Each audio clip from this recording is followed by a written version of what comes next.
ಬಿಜೆಪಿಯು ಚುನಾವಣೆಯ ಸಂದರ್ಭ ಮತಗಳಿಗಾಗಿ ಮತೀಯವಾಗಿ ಮೀನುಗಾರರನ್ನ ಬಳಸಿಕೊಂಡು ಅವರ ಮತಗಳನ್ನು ಪಡೆದು ಗೆದ್ದು ಅಧಿಕಾರದಲ್ಲಿದ್ದರೂ ಇದೀಗ ಕೋವಿಡ್ನಂತಹ ಸಂಕಷ್ಟ ಸಂದರ್ಭದಲ್ಲೂ ಮೀನುಗಾರರ ಬಗ್ಗೆ ನಿರ್ಲಕ್ಷ್ಯ ಧೋರಣೆ ತಳೆದಿದೆ ಎಂದು ಮಾಜಿ ಸಚಿವ ಪ್ರಮೋದ್ ಮಧ್ವರಾಜ್ ಆರೋಪಿಸಿದ್ದಾರೆ.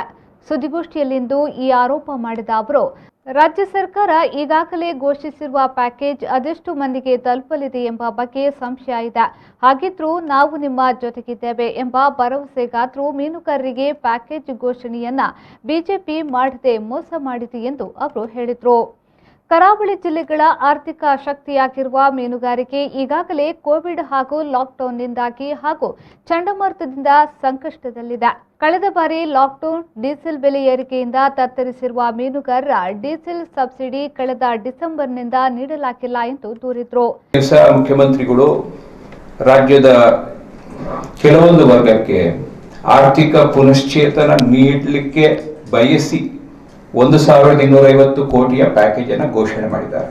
ಅದು ಎಲ್ಲಿಯವರೆಗೆ ತಲುಪುತ್ತೆ ಜನರಿಗೆ ಅಂತ ಆ ಸಂಶಯಗಳು ನನ್ನ ಮನಸ್ಸಿನಲ್ಲಿ ಖಂಡಿತವಾಗಿ ಈಗಲೂ ಇದೆ ಅಂತಕ್ಕಂಥದ್ದನ್ನು ನಾನು ಸ್ಪಷ್ಟಪಡಿಸ್ತೇನೆ. ಆದರೆ ಆ ಪ್ಯಾಕೇಜ್ ಘೋಷಣೆ ಮಾಡುವಾಗ ಎಲ್ಲೋ ಒಂದು ಕಡೆಯಲ್ಲಿ ತಾರತಮ್ಯ ನೀತಿಯನ್ನು ಅನುಸರಿಸಿದ್ದಾರೆ. ಕೆಲವು ವರ್ಗದ ಜನರನ್ನ ಸಂಪೂರ್ಣ ನಿರ್ಲಕ್ಷ್ಯ ಮಾಡಿ ಕೆಲವು ವರ್ಗದ ಜನರನ್ನ ಮಾತ್ರ ಗುರುತಿಸುವಂಥದ್ದು ಇದು ಹೆಚ್ಚಿನ ಅಂಶ ಅತ್ಯಂತ ಸಮಾಧಾನ ಆಗುವ ಬದಲಿಗೆ ಅತ್ಯಂತ ನೋವಿನ ಸಂಗತಿಯಾಗಿದೆ ಅಂತಕ್ಕಂಥದ್ದನ್ನ ನಾನು ಹೇಳಬೇಕಾಗ್ತದೆ. ನಮ್ಮ ಕರಾವಳಿ ಜಿಲ್ಲೆಗಳು ದಕ್ಷಿಣ ಕನ್ನಡ, ಉಡುಪಿ ಮತ್ತು ಉತ್ತರ ಕನ್ನಡ ಜಿಲ್ಲೆಗೆ ಬಹಳಷ್ಟು ಆರ್ಥಿಕ ಶಕ್ತಿ ಕೊಡತಕ್ಕಂಥ ಒಂದು ಕ್ಷೇತ್ರ ಯಾವುದಿದ್ರೆ ಅದು ಮೀನುಗಾರಿಕೆ.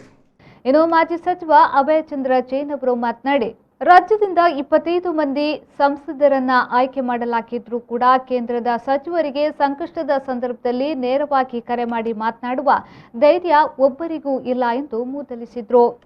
ವರ್ಗ ಈ ಅವಿಭಾಜ್ಯ ದಕ್ಷಿಣ ಕನ್ನಡ ಜಿಲ್ಲೆ, ಕಾರವಾರ ಜಿಲ್ಲೆಯನ್ನು ಸೇರಿಸಿ ಈ 3 ಜಿಲ್ಲೆಗಳಲ್ಲಿ ದುಡಿಯುವ ಜನ ತತ್ತರಿಸಿ ಹೋಗಿದ್ದಾರೆ. ಅವರ ಬದುಕಿಗೆ ಏನಾದರೂ ಶಕ್ತಿ ತುಂಬುವಂಥ ಕೆಲಸ ಸರ್ಕಾರ ಮಾಡಬೇಕು. ಇದು ನಮ್ಮ ಕಳಕಳಿಯ ವಿನಂತಿ. ನಮ್ಮ ರಾಜ್ಯದಿಂದ 25 ಜನ ಲೋಕಸಭಾ ಸದಸ್ಯರನ್ನು ಡೆಲ್ಲಿಗೆ ಕಳಿಸಿದ್ದೇವೆ. ಒಬ್ಬ ಪಾರ್ಲಿಮೆಂಟ್ ಸದಸ್ಯ ಕೇಂದ್ರದೊಡನೆ ಡೈರೆಕ್ಟ್ ಟೆಲಿಫೋನ್ನಲ್ಲಿ ಮಾತಾಡುವಂಥ ಕೆಪಾಸಿಟಿ ಇವತ್ತಿಗೆ ಇಲ್ಲ ಎಂಬ ನೋವು. ಹಿಂದೆ ನಮ್ಮ ಜಿಲ್ಲೆಯಿಂದ ಜನಾರ್ದನ್ ಪೂಜಾರಿ, ವೀರಪ್ಪ ಮೊಯ್ಲಿ ಅವರೆಲ್ಲ ಆಸ್ಕರ್ ಫರ್ನಾಂಡಿಸ್ ಇದ್ದರು. ಏನಾದರೂ ಜಿಲ್ಲೆಗೆ ತೊಂದರೆ ಆದಾಗ ನೇರವಾಗಿ ಪ್ರಧಾನಮಂತ್ರಿಗಳನ್ನು, ನೇರವಾಗಿ ಫೈನಾನ್ಸ್ ಮಿನಿಸ್ಟರನ್ನು ಸರ್ಕಿಟ್ ಹೌಸ್ನಿಂದ ಫೋನ್ ಮುಖಾಂತರ ಮಾತಾಡುವಂಥ ಯೋಗ್ಯತೆ ಮಾಜಿ ಮಂತ್ರಿಗಳಲ್ಲಿತ್ತು. ಆದರೆ ಇವತ್ತು ಕರ್ನಾಟಕದಿಂದ 25 ಲೋಕಸಭಾ ಸದಸ್ಯರನ್ನು ಕಳಿಸಿದ್ರೂ ಕೂಡ ಇವತ್ತು ಒಬ್ಬನಿಗೂ ಕೂಡ ಆ ಚೈತನ್ಯ, ಶಕ್ತಿ ಇಲ್ಲ. ಸರ್ಕಾರ ಮೀನುಗಾರರಿಗೆ ಪ್ಯಾಕೇಜ್ ಘೋಷಣೆಯ ಜೊತೆಗೆ ಸಂಕಷ್ಟದಲ್ಲಿರುವ ಎಲ್ಲ ದುಡಿಯುವ ವರ್ಗಕ್ಕೆ ನೆರವು ಘೋಷಿಸಬೇಕು ಎಂದು ಕಾಂಗ್ರೆಸ್ ಮುಖಂಡ ಮಿಥುನ್ ರೈ ಆಗ್ರಹಿಸಿದರು. ಮೀನುಗಾರರಿಗೆ ಪ್ಯಾಕೇಜ್ ಅನ್ನು ಘೋಷಣೆ ಮಾಡಬೇಕು. ಅದರ ಜೊತೆಯಲ್ಲಿ ಮಾಜಿ ಸಚಿವರಾದಂಥ ಅಭಯಚಂದ್ರ ಜೈನ್ ರವರು ಹೇಳಿದಾಗೇನೆ ಬಿಡಿ ಕಾರ್ಮಿಕರಿಗೆ, ಬಿಡಿ ಕಾಂಟ್ರಾಕ್ಟರ್ ಅಸೋಸಿಯೇಷನ್ ವತಿಯಿಂದ ಕೂಡ ನಮಗೆ ಕೂಡ ಅರ್ಜಿಯನ್ನು ಕೊಟ್ಟಿದ್ದರು. ಬಹುಶಃ ಇವತ್ತು ಅವಿಭಾಜಿತ ದಕ್ಷಿಣ ಕನ್ನಡ ಜಿಲ್ಲೆಯಲ್ಲಿ ಬೀಡಿ ಉದ್ಯಮವನ್ನೇ ನಂಬಿಕೊಂಡು ಬದುಕುವಂಥದ್ದು ಎಷ್ಟೋ ಕುಟುಂಬಗಳಿವೆ. ಅವರಿಗೆ ಕೂಡ ಪ್ಯಾಕೇಜ್ ಅನ್ನು ಘೋಷಿಸದೇ ಇರುವುದು ಅದು ನಿಜವಾಗಿಯೂ ಕೂಡ ಬೇಸರ ತರುವಂಥ ವಿಚಾರ.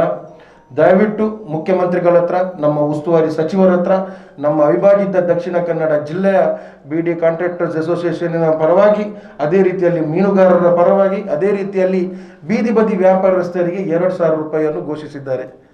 ಅದೇ ರೀತಿಯಲ್ಲಿ ಅಸಂಘಟಿತ ಕಾರ್ಮಿಕ ಘಟಕದವರಿಗೆ 2,000, 3,000 ರೂಪಾಯಿಯನ್ನು ಘೋಷಿಸಿದ್ದಾರೆ. ಅದೇ ರೀತಿಯಲ್ಲಿ ಟ್ಯಾಕ್ಸಿ ಚಾಲಕರಿಗೆ 2,000, 3,000 ಘೋಷಿಸಿದ್ದಾರೆ. ಈ 2,000, 3,000 ಏನು ಅವರು ಪ್ರೋತ್ಸಾಹ ಹಣವನ್ನು ಕೊಟ್ಟಿದ್ದಾರೆ, ಅದನ್ನು ಕನಿಷ್ಠ ಪಕ್ಷ 10,000 ಮಾಡಬೇಕೆಂಬುದು ನಮ್ಮೆಲ್ಲರ ಒಂದು ಬೇಡಿಕೆ. ಸುದ್ದಿಗೋಷ್ಠಿಯಲ್ಲಿ ಕಾಂಗ್ರೆಸ್ ಮುಖಂಡರಾದ ಸಂತೋಷ್ ಶೆಟ್ಟಿ, ಶುಭೋದಯ, ಮಹಾಬಲ ಮಾರ್ಲಾ ಉಪಸ್ಥಿತರಿದ್ದರು.